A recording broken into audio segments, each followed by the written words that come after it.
Today we're gonna make a traditional Southern praline recipe. It comes from an old-fashioned cookbook. It is tried and true so that you can make the perfect Southern pralines at home.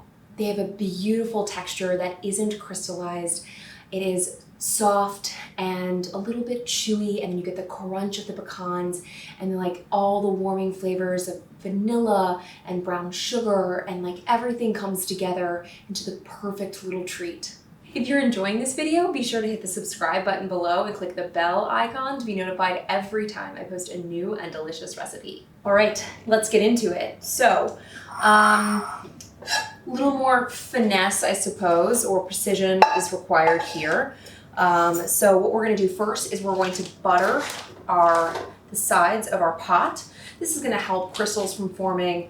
It will add a little butter to the dish, which there isn't actually any additional butter in this recipe. Just give it a nice coating, just to really kind of keep those crystals, help keep the crystals from forming, at least on the sides of the pot. Now my pecans are toasted and cooling behind me. You don't have to toast your pecans. I just like that extra little bit of crunch that it adds. Traditionally, I don't believe that they're toasted, but if you want to, you can toast them. So we are going to add dark brown sugar to our pot, granulated sugar, and then this is dark corn syrup. You could use light if you only have light, that's fine. And then milk. Kind of like with caramel, I just kind of careful where I pour it to try and not splash all of those crystals all out, but I mean, it's a lot of sugar, so it's going to do what it wants. And then I'm just going to do a little bit of salt. Just gonna give it a little stir. If you have any lumps in your dark brown sugar, you're gonna wanna break those up. Okay, so we have nicely mixed our,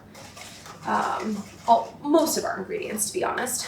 The only thing we have not added are obviously our pecans and our vanilla. So we're just gonna go ahead and put this on the heat, kind of, medium. And then we are gonna bring this, we're gonna stir it occasionally as it we're gonna simmer it until the sugar dissolves, and then we're gonna bring it to a boil. Ideally, you do want the sugar to dissolve in the milk before it comes to a boil to try and keep it from crystallizing. But they're gonna crystallize just a little bit anyways, but it's just one of those little tricks. So you just wanna give it a stir every now and again. You can see that it's not really doing anything yet, which is great. It's what we want. We're just trying to dissolve the sugar crystals in the milk slowly before it comes to a boil. Now my sugar has dissolved, which you can see like on the spatula is probably the easiest way to see it. There's still some that's on the top, but you can see it's also starting to come to a boil around the edges, and that is what we want. So at this point, I'm not gonna be scraping the edges anytime I'm stirring. I'm not gonna be scraping the edges. I don't want any of those, if crystals did form, I don't want them to be a part of our candy. So you want to kind of just be aware of the sides of the pot. Once you've come to a complete boil, which we have, then you can go ahead and put a thermometer on there. Now, oh dear, a candy thermometer. If you don't have a candy thermometer, you can do it the old-fashioned way, where you literally just drop little balls, a little bit of the candy into ice water, and it will form, when you pick it up, it'll form a soft ball. So if it's not hot enough, then it will kind of just melt or dissipate or just become strings. And if it is the perfect consistency, oh dear, then it will become like a soft, pliable ball. So you can kind of squish it and it'll hold its shape. I am wishing I had a taller pot, but I don't. So this is where we are today, and we're just praying that she does not boil over. Oh, please don't make me clean my stove. So I have turned it all the way down to low, and you can see that she is boiling very near the top. And I'm still being careful not to, scrape the sides. Now you don't need to stir this constantly. I'm gonna keep a very, very close eye on it, obviously also for the temperature, but because I do not want it to boil over. I don't want to deal with that situation. And so sometimes if it's getting close, you can give it a stir, even remove it from the heat just a moment. It'll kind of come down and you can kind of control it that way. So we just want to kind of keep checking our temperatures. So we are at 220 right now, a little over. And I'm just going to double check my thermometer because it looks like some of the mercury broke. 226. All right. Okay, she's accurate. She's good. Just wanted to double check. You can also, to check your candy thermometers or fry thermometers, you can put it in a pot of boiling water, and obviously it should read 212 Fahrenheit. So we are going to take it to 234, 235, which is a little bit below softball, just because it will continue to rise, and so you don't want to take it above softball. So we're, 240 is technically softball, but we're going to take it off a little bit before because we want to make sure that we have, it doesn't go over softball. So you can see that it is starting to get a little bit, darker. You can see that the bubbles have kind of dissipated. You can see it's hanging out at 230. It's getting to that point where it's going to just skyrocket, right? So it chills around 230, and then all of a sudden you're like, it's off to the races. So you want to watch for that point. You don't want to get complacent. You don't want to be, thinking about other things or, whatever else has to happen today. You want to be thinking about your candy and focus. Okay, it is starting to creep above 230, so like just ever so slightly. So I'm going to keep a very firm eye on it. Literally just watch it. Okay.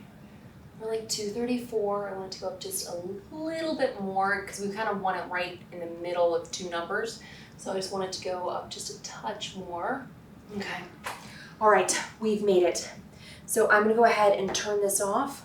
It's just reached 235. So right in the middle of those two kind of numbers. And we're going to take this and we're going to move it over here.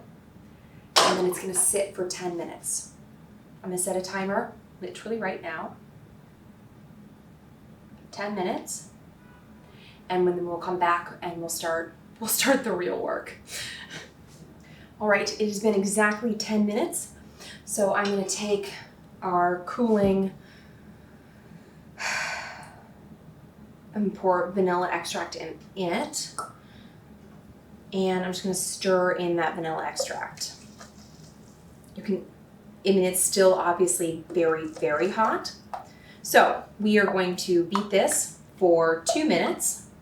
So you can see that it is very liquidy in there. It's not, this is not what you would want to put on your, baking sheet. This is just going to spread into a big old mess. Now I can actually, which is funny, I can feel it thickening up just as I'm stirring it. It's been a minute. And so it is, it's firming up even as we go. So as it's cooling, obviously, but also the agitation, like, the molasses of the dark brown sugar, it's a bit caramelized from its trip in the pan. And, you've got the vanilla. It's just so nice. Okay. All right. It has been 2 minutes. So what I'm going to do is I'm going to pour in our pecans.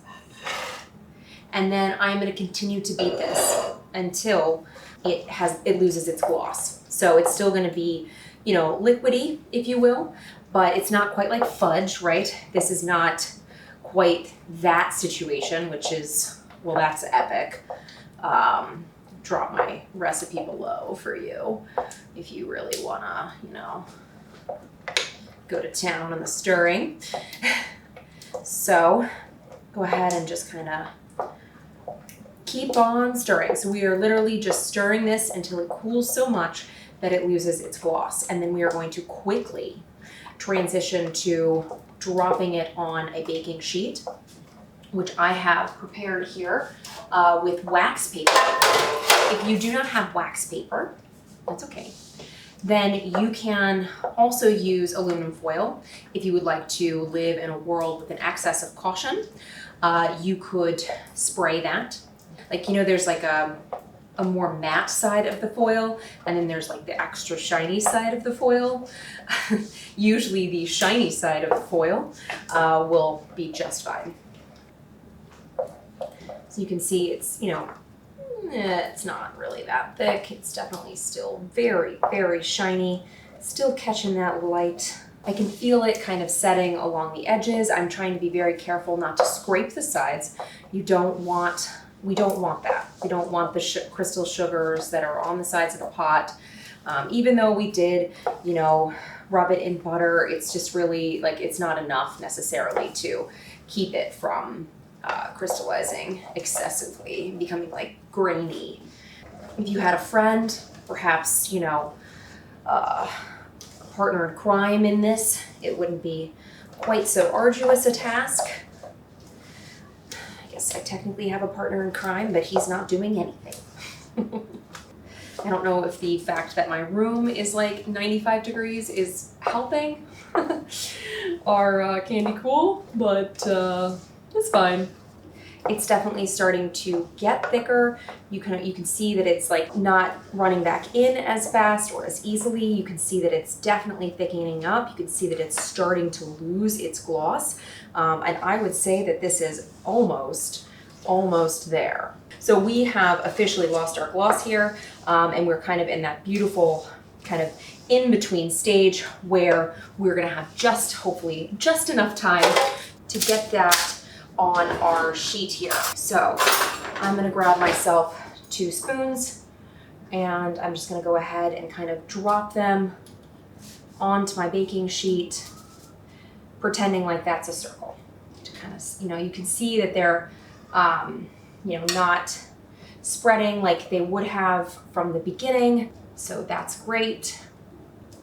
You can see that as I kind of scrape the sides and stuff, it's getting a little bit more crystallized, and that's, you know, not necessarily what we want. So I'm gonna stop scraping and let all of that has kind of dried down there be. So because you kind of want, so if it does get too thick, technically you could add about a teaspoon of hot water, mix it up, keep going, but the resulting pralines will be more crystallized and more granular than the ones, like the first ones that we dropped. You can see that those are like really beautiful, still have like a nice kind of sheen to them. Not, I mean, that's gonna go away as they cool, but, and you can see back here that this is not quite as smooth and is more, you know, kind of crystallized. And that's because I was scraping the bottom because, you know, there were still pecans down there and we don't want to waste those. So technically, if you made an evenly sized praline, this makes 16. But, you know, to be honest, you're making candy and you just stirred it for like 10 minutes. So whatever size you make is the best size ever. So that's my opinion. We're gonna let these cool. Hopefully, maybe in this room, I don't know, and then we'll check back in and eat one because I love pralines, love them. All right, our pralines have completely set. You can see that the ones that we started with over here still have a beautiful gloss and that kind of sheen that, you know, once it starts cooling and it's, you know, when you're agitating it, when you're scooping it out and spooning it on the tray, you know, you're creating the crystals just by moving it and transferring it. So it's almost impossible not to have some that have a little bit more crystallization and then some that are beautiful and perfect. Just a reminder not to scrape the bottom and to work real fast. If you have a helper, even better. Without further ado, it's time to try. We'll try you because you're not cute, so yeah. Oh, do you see how it just like pulls straight up? It's like hefty praline right here. FYI. Hefty. All right, trying to find a spot with a real good pecan that I can see. This one right here. Looks good. Yeah. I mean, it's that praline, that brown sugar sweetness, tempered just a little bit with a little bit of salt, a little bit of vanilla, and then you get the crunch of the pecans that we toasted lightly, and like all of those flavors just kind of come together into like a Southern wonder. I said it. I did. A little bit of effort, totally worth it.